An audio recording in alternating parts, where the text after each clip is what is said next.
Coming back to you guys on the phone lines now. I know you want to talk to the great man here. Cindy is in Alabama on line 4. Cindy, good morning. Well, good morning. I'm so thrilled to talk to Steve Bannon. I was Cindy, West Coast, Florida, and I talked to Steve probably once a week when I was in Florida. So I'm just thrilled. I'm now here in the great state of Alabama. And, Cindy, it's so great to hear your voice. I remember we almost start the show with you every day, so it's great to hear you again. Well, it's good to hear you, and I'm in the great state of Alabama, and will be proudly voting for Judge Moore. I think it's a bellwether for what's coming to the rest of the country, and I think. Well, hang on one second. I want to give your assessment. You're in Alabama. You're one of the most astute kind of Tea Party people out there. Where do you think we stand on not just this race today, but where do you think we stand with the whole Trump presidency as far as the base looks at it, the grassroots looks at it? Well, I think, with somebody finally having the ear of the silent majority, and the majority of us out here, we're tired of the liberal few dictating the narrative. We're emboldened now. You can only poke a beehive so long until where they get upset. And I think we are bigger and bolder than ever, and I want to put the left on notice that we are in it for the long haul. We truly know now who loves America and wants to help Americans, and those who want to destroy her. But rest assured, great patriotic Americans will stand up and right the ship. And I think we need to make patriotism popular again. And this president's going to help do it. We're Americans, and with that comes a civic responsibility, I feel, as a citizenry. We're an educated citizenry now, especially with Breitbart and great organizations like yourself that are empowering, educating, and enlightening people. We're here to make a difference, and this election is going to make a difference, just like in Arizona with Jeff Flake. After Eric Cantor, we need to cantor them all. And get from maybe some of our audience members that haven't been with us over the years. In 2014, talk briefly about what happened to Eric Cantor. Well, a candidate with $200,000, unseated, a longstanding, Republican. Well, a progressive now. I don't want to even call him Republican. Actually, he was the first time in the history of the Republic a sitting majority leader had been primaried and defeated in a primary. It was unbelievable. Dave Bratt, the candidate, of course, Laura Ingraham and Breitbart were very involved in that. It's one of the touchdowns. Talk to us about. There's been 30. I said in my talk last night, $30 million of corporate money, $30 million of fat cat money, $30 million, not to come down here to Alabama and debate the issues with y'all. It really, $30 million come down and try to destroy Judge Roy Moore and his wife. Give us an assessment, since you're from Alabama, be voting today. Give us an assessment of how do you think this campaign's played out? Well, I'm new to the great state of Alabama, and I haven't been here very long, but I think it really makes people's skin crawl. And, it's hard enough to fight the Democrats when you have to fight your own party, too. Just think of what that money could do to help right the ship, help get our country back on track. Why are these politicians, when is it so bad to really have American values and support your Americans? And know what? We're their constituents. I help them get elected. I'm out there on the street corner. I'm knocking on doors. I'm making calls. And then they turn around and lie to us. I mean, it's shameful. And I don't know what's wrong with loving your country and being patriotic and standing up for what's right in America. That somehow makes me. Do you think these guys, these experts, do you think these experts in Washington D.C., the guys that McConnell has surrounding the people on Capitol Hill, you watch it on Fox and the other networks and listen and watch Breitbart. Do you think these guys know any more? Are they more intelligent? Do they have better insights into the problems of the country than you and your fellows, your folks down here in Alabama that go ring doorbells, knock on doors, and basically are the backbone of the Republican Party? No, I think they're very insulated in Washington, D.C., and they need to get out and, get amongst their constituency out here and see the real problems that people have. That some people out here can't even pay a mortgage payment because of their skyrocketing health care. I have a $10,000 deductible. I don't have health care or health. Well, it's health insurance, too. But, to blatantly run for 7 years on repealing Obamacare, and then when it comes time to pull the trigger, they don't do it. It's shameful. And, it's been an awakening, and Americans aren't going to stand for it anymore. An awakening. I love that phrase. Ma'am, thank you so much. Thank you so much for calling, and thank you Thank you for being a long-time listener to the show. It's really great to hear your voice again. I want to say something here for a second, Raheem. I want to jump in. By the way, Sirius XM 125, the Patriot Channel. Listen to Breitbart News Daily. This is your co-host, the executive chairman of Breitbart News, Stephen K. Bannon. The host, Raheem Kassam. Alex Marlowe is at the news desk. He is working the site today full-time because there's so much going on. Our number is 866-95-PATRIOT, 866-957-2874. The reason I want to give it that number is I've never had a chance to talk to you about this, Raheem. When I last did the show on August 12th of 2016, and that weekend I took the job as the CEO of the campaign, one of the reasons I was able to tell President Trump, at that time candidate Trump, on both Saturday the 13th and Sunday the 14th, as we got organized on this campaign. The reason the plan was so straightforward, it was this radio show and in the comment section of Breitbart. This radio show was it was a caller-driven show. The callers were so up to speed on what was going on. You could just lay out a program that was very, just laid right on top of what what your callers had said over the previous, 8 or 9 months, and it was pretty straightforward. And the same thing, I'm glad you and Alex have kept the tradition going. And Matt Boyle on the weekend, Sonny Johnson. It's just incredible to come back and hear the on-point nature of our caller base. So this show is we run it by the Socratic method. We push back when you come on as a caller. You got to be ready. You got to be on the trigger because we're going to push back on what you got to say. But I got to tell you, the most intelligent audience in all of radio, and I think all of media, is the Breitbart News Daily radio audience. 866-957-2874. Quick break now. When we come back, more of Stephen K. Bannon, more of your calls here on Breitbart News Daily. From the global news network of Breitbart.com, this is Breitbart News Daily. Welcome back to Breitbart News Daily. This is Sirius XM 125, the Patriot Channel. Our number is 866-95-PATRIOT, 866-957-2874. This is the executive chairman of Breitbart News, Stephen K. Bannon, co-hosting with our host, Raheem Kassam. Lately of our editor-in-chief over at Breitbart London, and one of the MCs last night for the rally for Judge Roy Moore in Clear Point, Alabama, over at the great old barn with a sawdust floor, a packed house of just great working-class, middle-class folks. It was the backbone of the country. It was just an amazing night. The rubes, right? Rubes, I call them rubes. I said that what the establishment thinks you guys are, a bunch of rubes and morons. You know why? I'm not trying to pick on you all, but they do think you're a bunch of rubes and morons. I mean, Luther Strange comes down here, and he's got $32 million from all the cronies and the corporatists and the fat cat donors to Mitch McConnell, and he stands up and says, "I'm gonna take on Mitch. I'm gonna stand up to Mitch. The reason you got to elect me because I'm gonna stand up to Mitch McConnell on Capitol Hill," and he expects people to believe that. This is like me opening the show saying, "I'm going to take Steve Bannon on. I'm going to make sure he doesn't wield too much influence." Right? No, you could do that. That's different. I'm not giving you that kind of money.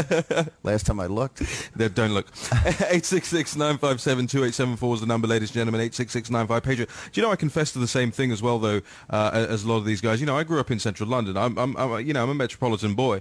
I grew up in that environment. When you told me you got to go down to Alabama, I didn't know what to expect. Right? I'd never been down here before. When they told me they were having this thing at a barn, I had no idea what to expect. I walk in there and people said to me, I'm wearing my sport coat and I'm wearing my, Italian loafers, and, people say to me, what are you expecting down here, and what do you think? I said, firstly, these are the nicest people I ever met. Secondly, these are the most informed people I ever met. These people are paying attention. They know because it's going on in their lives. It's impacting their lives. I thought I'd get up on stage there last night. People wouldn't have a clue what I was talking about when I introduced Nigel Farage. No. Every single person in that room knew exactly who he was, exactly what Brexit was, and exactly why we did it. This is very important for the audience to understand, is that regardless of what the New York Times says and the Washington Post says, do not believe what the fake news media says. Everybody in that room knew who Raheem was, knew who Nigel Farage was. Nigel started talking about the inextricably linked nature of Brexit and the 2016 election. Every guy in the room knew it. Every man and woman knew it exactly what he's talking about. I mean, you can't see that if you go to, you fly to Aspen to go to the Ideas Festival put on by the Atlantic magazine.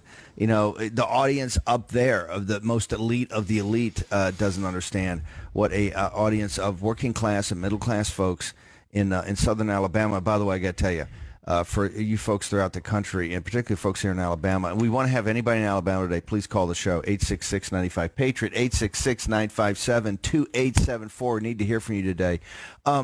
This is what a beautiful part of the country. I have not had a chance really to come down here to around Mobile, Alabama, but boy, it is absolutely gorgeous. We're at a hotel that's got a stunning view of the river and the Gulf and everything like that. It's just incredible. By the way, my ship, the USS Paulette Foster, was made over in Pascagoula, Mississippi, at the shipyard. So I've got a lot of fine memories down here.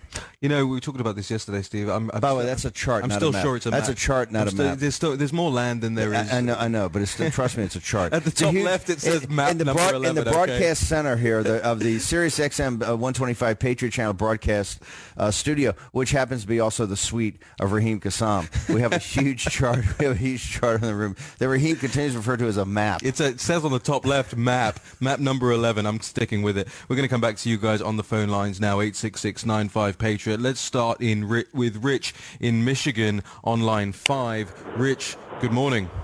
Good morning, Raheem. Good morning, Steve Bannon. How are you, shipmate? I'm doing good, brother. How you doing? I'm doing fantastic. Last time I talked to you was right after the Republican convention when you asked me what I thought of Trump's speech, and I said that was me up on stage. Wow. Remember that? I remember that. Last time I talked to you. And, I remember, but by the way, we did that show from a converted parking garage where we did nonstop coverage on the Republican convention. So I remember that call. Good to have you back. It's great to be back. I try to talk to Raheem and Alex and the guys every day if I can get through, because you guys have grown exponentially. And what a great job you guys are doing. You're our voice out there, and you got to keep it up. The fight is not over. Well, thanks, brother. We're going to keep it up. You see the pages of Breitbart every day. And, the Hill newspaper, which I think is one of the best news sources up on Capitol Hill. If you ever get a chance to go to the site, Jimmy Finkelstein and the guys run the Hill. But today they've got a great article. One of the lead articles is about this exact primary today. And they said, it's interesting that Breitbart and Breitbart News Radio were able to nationalize this race, to make this primary down here an actual national race. And the reason we did that is we wanted the voices of folks throughout the country to kind of weigh in and talk about Strange and Judge Moore, particularly the fact that it's the people of Alabama's decision. But this money that was brought in to destroy Judge Moore and his wife, like they tried to destroy Donald Trump and his wife, came from the corporatist and the fat cat donors who are not from Alabama. Rich, great call. Thank you so much for that here this morning on Breitbart News Daily. Steve, one of the things that I do that you didn't do during your time hosting the show is I look at the tweets live during the show. Oh, that's fantastic. About the show. That's all that new media stuff. That's although Breitbart News is the #1 political Twitter account in the world. And we're #1 in the world on Facebook. Make sure you go friend us on Facebook. Make sure you pick up Breitbart News on Twitter and keep up to date on all the everything that's going on. Because I figure there's some people who can't get through. Phone lines are always so hot. There's some people who can't call, don't want to call, too shy. By the way, first-time callers, Uncle Steve doesn't bite. Okay. Here's one for you, Steve. I love Raheem Kassam, but love Steve being back on air again, huh? Hashtag vote more for Alabama. Oh, wow. Yeah, absolutely. There's just a ton of them this morning here, Steve. That great to hear you and Steve together. Let's do this at least once a week, Sam Marsh says. So great to hear Steve and Raheem together. Thank you, Steve, for coming back to us. Another one, my two favorite at Breitbart News Daily hosts are on today, Steve Bannon and Raheem Kassam. So many of these people are so glad that you could join us here, Steve, and we're really appreciative for that. Back to you guys on the phone lines, 866-957-2874. Greg in Alabama on line 5 was at the rally last night. Let's go to Greg. How you doing, gentlemen? Doing great, sir. How you doing? Oh, man, loved it. Walked in last night right when Raheem was on stage. Raheem, I don't know if you heard me yelling, but I was like, Raheem! You know, everybody turned around looked at me like I was some kind of... by the way, we do know security heard that. Who's that guy? It was awesome. Listening to Nigel and hearing the whispers in the crowd of that's the guy who did it. Wow, it was unreal. It was unreal. And then just before you introduced Steve, just before you introduced Phil, we had the heckler in the crowd over there by the main door. And we shouted him out pretty quick. That was I didn't even realize. I thought he was just just an appreciative fan. Yeah, well, we showed him that he was our number one fan for sure. Yeah. Hey, Greg, what did you think last night? Here's Nigel Farage said when he introduced Stephen K. Bannon, he said he had a great pleasure introducing the greatest political thinker in the Western Hemisphere, and I actually agree with that. I don't want Steve's head to get too big here. I actually agree with that, Greg. What do you think? I'd have to agree with him. I mean, for Raheem, you had a big lot to do with that. You think about God, Greg's pitching Raheem. Good going, Greg. He knows who hosts the show on a more frequent basis. He knows to take call. I love it. By the way, you guys are too coached up. Okay, I've been training him. Here's the thing, Greg. In 2014, Stephen K. Bannon comes over. It's 2013. Stephen K. Bannon comes over to London. I never heard of this guy before, by the way. I get this phone call. Hey, it's Steve. This is Stephen K. Bannon. I run Breitbart.com. Can you meet with me for dinner? I'm like, okay, sure. Never heard of you. Let's do this. He tells me we're going to open a London bureau. We're going to do all this stuff. We're going to report on Brexit. We're going to report on immigration in Europe. We're going to report on what's going on in France and Germany. All these things. All these positioning of the chess pieces on the board. And then before here's the thing that you probably won't remember, Steve. I introduced Steve to a friend of mine, Benjamin Harris Quinn. He's the chairman of the Bow Group, the oldest conservative think tank. And Ben asked you the question, Steve, what's the end game? And you said to him, we're going to take over the world in 5 years. And within 3 years, you had Donald Trump in the White House. You were White House chief strategist. You did it. Basically, Ben always says to me, Greg, he said 5, he did it in 3. Oh, we're 2 years ahead, but we still got a long way to go. For some reason, I've got the old cartoon Pinky in the Brain going through my head right now. So, Greg, I just want to say thanks to you guys. Judge Moore got up there, and he did it old school, man. He showed people that he knew the Bible. He knew our history with Madison and Sam Adams quotes. Take no crap from anybody, and just take it. I'll vote for that guy today. My wife and I are going to go down after work and vote for him, and let's send that message to Washington, D.C., that we're not going to take their crap anymore. Okay, Greg, thank you so much. By the way, what Greg's talking about, Judge Moore, we had Nigel Farage, or had a lot of other speakers on the undercard, and then you got Raheem introduced Nigel. We had Nigel Farage, myself, Phil Robertson, Duck Commander, and then Judge Moore. And it's pretty amazing. Judge Moore sits there, and I mean, he quotes long passages from the Bible. He has the interpretation of the political interpretation. He was talking about the founders.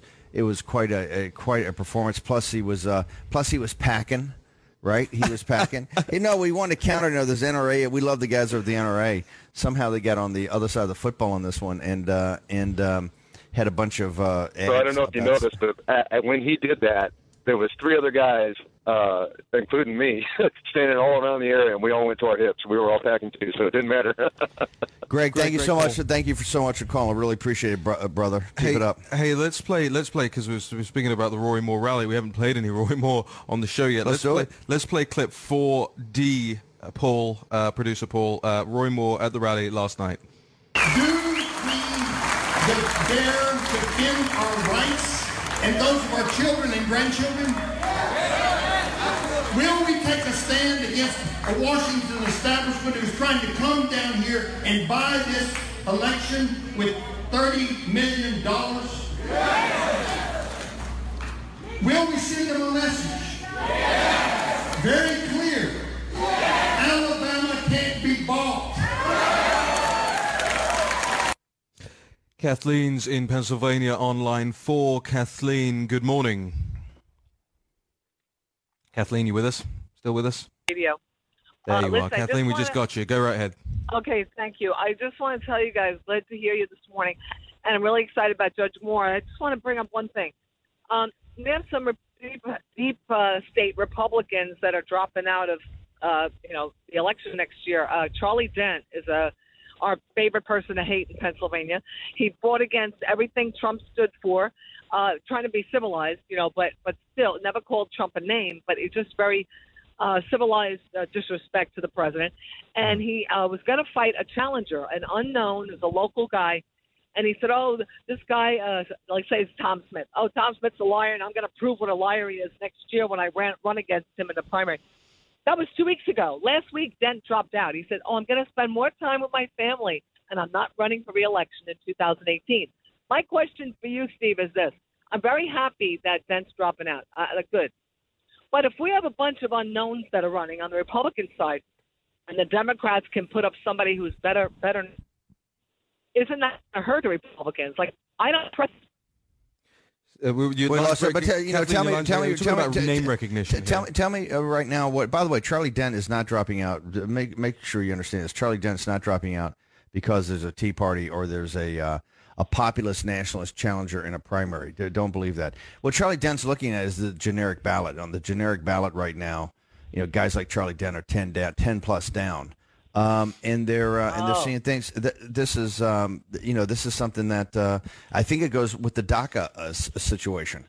And when DACA came up, and one of the reasons I was so opposed to the way that the White House rolled that out afterwards, is that they're putting DACA into the middle of the 2018 electoral season, and I think I think we're gonna have a huge fight on amnesty unless DACA is killed here in the next 60 days. And I think guys like Dent and others. Remember, I think there's 23 congressional districts that Hillary Clinton won that we won the House seats. And those are very important to hold the House. But the point I keep making is for Paul Ryan in leadership to show the average working American that is a conservative, to show them what's the value of all this. What's the value of having the House of Representatives, right? You're Speaker of the House, nothing's getting done. You've got an investigation on President Trump. One of the things I was railing on last night about the Republican establishment, we control the House and the Senate, yet there are 3 investigations going on President Trump with full subpoena power. Right? Can you imagine if Hillary Clinton? Can you imagine if Hillary Clinton was president of the United States? Would Nancy Pelosi and Chuck Schumer? Would they have investigations going on? And by the way, if this is about the Russia collusion thing, that stuff could be wrapped up in 30 to 60 days. This is far deeper than that. They've cast the net out as broad as possible. So that's what I think the reality is. But it's a great point. We got it. By the way, if these people that are going to run as challengers have got to get organized. And here's the thing that down in Alabama is showing you. Remember, it's $30 million versus $3 million. This is all because of grassroots people. This is because today, if Judge Rory Moore wins, it's because guys went out door to door, etc. One last thing before I let you go. Well, tell me about the governor's race. It's Scott Wagner's up there. What do people think of Scott Wagner? Scott Wagner? I don't know. I know Wolf is very popular, and I'll tell you why. Even though Wolf is a Democratic governor, he's consolidating a lot of jobs, like welfare, state jobs, as far as making the government a little leaner, maybe not meaner, but leaner, and some welfare workers are actually going to lose their jobs. So even though I'm begrudging to Wolf because he's a Democrat, he's actually doing some things, and he also forced Kathleen Kane out of office, our corrupt attorney general. Yep. So he's doing, I'm sorry to say, he's doing some good things. But again, he still goes to his base, but we'd have to find someone that, Scott's good. It's just that he's going to have to overcome a lot of what Wolf is doing that Republicans actually like. Ma'am, thank you so much. Fantastic call. Really appreciate it. Great call. Steve, you've been bringing us back. You remember how to go to break? You know what? Let me work on that. I'm just. By the way, barely remember how to bring us back. One step at a time.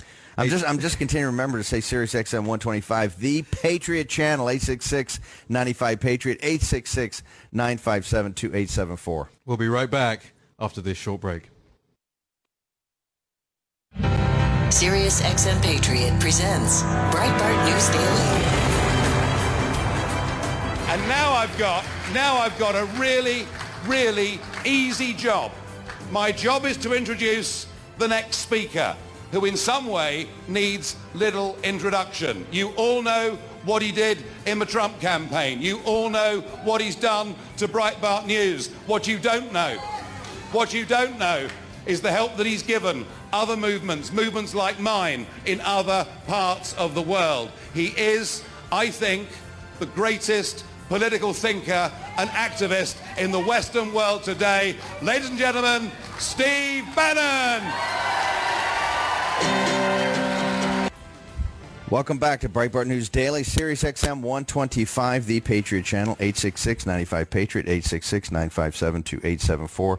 Executive Chairman Stephen K. Bannon, the co-host. Our host is Raheem Gassam. And by the way, Raheem, you just made your bonus this year by writing that for Nigel and then playing it and played on the. No, it was very nice. It was a very nice. You don't expect that kind of stuff, so it's very nice. Particularly coming from somebody Nigel I respect so much. You know, Nigel Farage. Raheem was saying a little while ago when I went over to England, I think it was after the 2012 election in early mid-2013, and started thinking about Breitbart, expanding Breitbart internationally, and I saw this just amazing figure, this guy, Nigel Farage, who was a firebrand, who was leading a small insurgent party at the time. And I said, yeah, I said this last night, I said, this is very much like a professional Tea Party. This UKIP, the United Kingdom International Party. And I said, that's when I really got this idea that the United Kingdom, what was happening there, was really going to be the canary in the mine shaft to what was happening here in the United States. I met James Dellingpole, who's at the Daily Telegraph, and Raheem Gassam, who had a very successul website at the time. I had a blog. I had a blog. You know, so many of them started that way. Andrew started that way. You know, I had a blog. It was making decent money, by the way. It was making more money than you guys are paying me. but it was. So he says. So here's the thing. We're in Point Clear, Alabama, right, Steve? We saw this happening weeks and weeks away. We've been situating all the Breitbart news apparatus down here. Just on our TVs in front of us right now, CNN is broadcasting live, probably from about 400-500 yards away from us. Who's on this TV right now, Steve? And the Chyron Scruffy guy. Trump and Bannon opposes on opposing sides. Are really not on opposing sides, in the fact that, you know, the Judge Moore, as we've said from day one, we just believe he has the president's back more than Luther Strange, because Luther Strange took all the money, right. $30 million from Mitch McConnell. Let's go to Ray in Michigan, who's on line 4. Ray, good morning. Ray, you with us? We got you, Ray? Yes, I am. How you doing, good morning, Ray? Commander. Permission to take the con. Permission granted. I tell you, I'll keep the deck, you take the con. How's that sound? Hey, yesterday you guys said that you were watching the sun come up there in Alabama, and I would say to you that it wasn't the sun, it was the torch that lights the morning sky. Stephen K. Bannon back on the air, Breitbart News Daily. Wow, man. Dude, I am stoked. I'm jacked. I haven't been this jacked up since before the election. Anyways, Ray in Michigan says that this is a bellwether race. It's going to be like the Cantor-Bratt race. We're going to show them that the anti-establishment wing of the Republican Party is alive and well. The Tea Party is alive and well. You know, this is for everybody listening out there, and also all the mainstream media that sit on the show now and listen every day. It was guys like Ray in Michigan that gave the first. If the mainstream media would listen to the American people and listen to working class and middle class people there, Ray in Michigan was saying in the summer of 2016.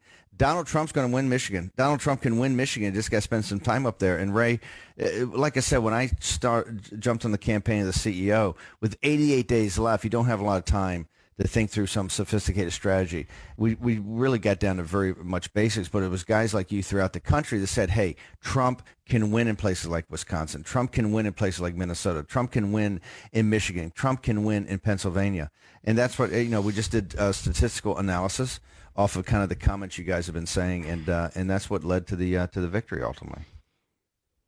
All right, brother. Well, welcome back. Nice talking to you again, and I'm going to leave you with a patent quote. We're going to keep moving. Is that clear?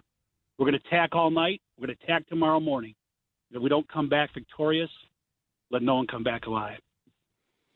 Ray, Michigan, fabulous! What a great quote, man. God, that's my new pep talk to the Breitbart editorial staff. We're going to attack all day. We're going to attack all night. See, here's the thing: you had 88 days, but the thing is, what people need to realize out there, 88 days for Steve Bannon is actually 174 days. There's no sleeping when you're Stephen K. Bannon. You attack all day, you attack all night. We just want to get our dollars for all the guys at Breitbart. That's what we get. We get 2 days for every one, right? That's the way we make out on the payroll. Don't I know it? 866-957-2874 is the number. 866-95-PATRIOT. I want to play this clip, Steve. This was you on Hannity. I'm going to go meta here, right? Sure. This is Steve Bannon on Steve Bannon. This is clip 5D. I want to play this clip and then get you to explain a little bit broader what you were talking about here. 5D, Paul, please.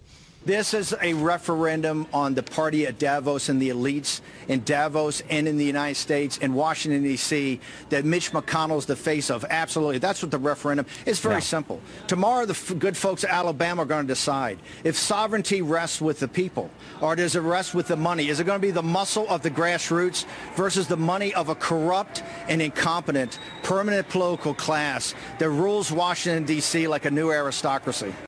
You see, you can hear in the background. I mean, you know, the doors are closed, the walls are there. You can still hear in the background that crowd is charged up right there. Steve, you always used to say on this show that, you know, this is a fight against the party of Davos. This is a fight against the political elite. What changed since November and today? What is it that has made Judge Roy Moore the standout candidate that has made this race the national referendum? Look, the Hill newspaper says that today that Breitbart was able to nationalize this race, and the reason we did it is because of all the outside money that came here to destroy, not to debate the topics or the issues of the day, but to really destroy Judge Roy Moore. Here's the thing: you saw this in the United Kingdom, Raheem, when you were running UKIP. Is that, you know, these are national. This is really national issue they're talking about. You know, Donald Trump was able to drag across the finish line, you know, a half a dozen United States senators that, in fact, gave Mitch McConnell this majority, and nothing's gotten done. And you can't put all of that on Donald Trump. I can tell you, working in the White House, you know, Donald Trump, every day guy works 20 hours a day, 18 hours a day. And we were relentless about trying to get stuff done. It's just the Senate and the House, but particularly the Senate, just has no urgency to it, no sense of urgency. And by the way, people understand the traditions and customs of the Senate that moves in a different pace as the founders wanted to from the House of Representatives. But, you know, we're in a crisis in this country, particularly on the economy. We're just not creating as many jobs as we need to, as many good jobs as we need to, and we're not bringing back manufacturing jobs as fast as we have to. And President Trump is trying to push through these trade deals, trying to get on this. You mentioned something there that I know one of the callers wants to talk about as well. Let's talk to Mike in Canada on line 5. Mike, good morning. Steve, I can't tell you how excited I am that you're back out in the field leading the troops. I feel like a general that went in and checked his guns at the door, and now he came back out and put them back on. Well, it's good to be back. Good to hear all you guys. I have a question for you that you may have some insight on, and I've thought about this for years. And when that girl just got promoted to communications director and was entitled to a big office, and she said, "No, I'm not leaving my office." And my question is there something about the physical building and the layout of the White House and that helps to compound the problems? I mean, when you watch that TV show West Wing, you realize everybody's on top of everybody, and it's a little tiny building, and it's the biggest enterprise on the face of the earth. Is that a hindrance in some way as well? I mean, that's an old building built for a different time. Thank you very much. Great call. Look, I don't think it's so much the physical layout. If you've ever had a chance to take a tour of the West Wing, it is very, very, very tiny. In fact, I never really watched the show West Wing. It is not like the West Wing. No. If you've ever seen the West Wing, I just saw. I never really saw an episode, but I saw a couple times in passing. What is looked at in the West Wing is nothing what the real West Wing looks like. The West Wing is quite cramped.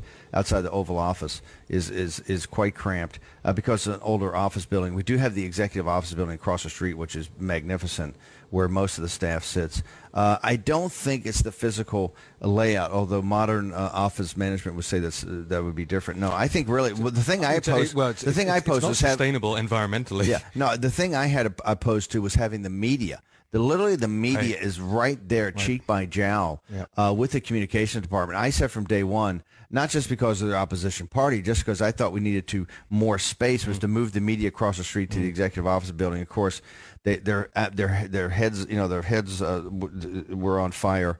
Then I get into my opposition party routine. So what is it? It's if it's not the physicality of it that makes the stuff that stuff difficult. What is it?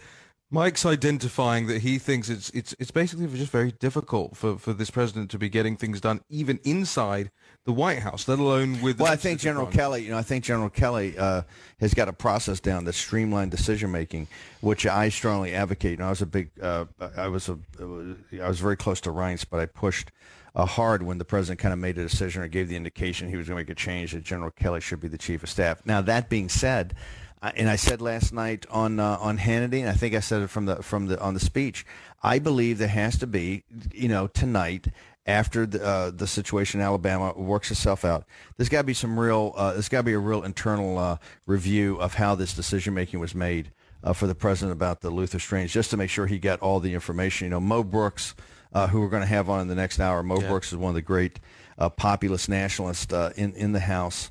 Everybody's pretty shocked when the president came out and tweeted out his support for Luther Strange, but it's one of the things that people are going to have to review, how the president, what information he got and when did he get it. It's going to be a really tough 48 hours for this president, right? You got the media are circling now on the Puerto Rico story.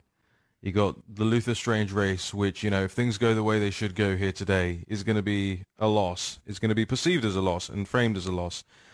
And you got healthcare. And you got the healthcare. And it's not going anywhere, is it? Well, we'll talk about that after we come back from break. But I was very involved with Lindsey Graham and Rick Santorum and trying to keep this thing in the back burner back in May of this year, when it didn't look to me like we were going to get any repeal or replace.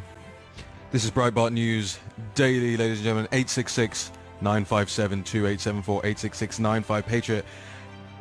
Goodness me, do we have a great next hour for you. You're not going to want to go anywhere. We've got Mo Brooks. We've got Dr. Sebastian Gorka. We've got Andy Sarabian. We've got Stephen K. Bannon.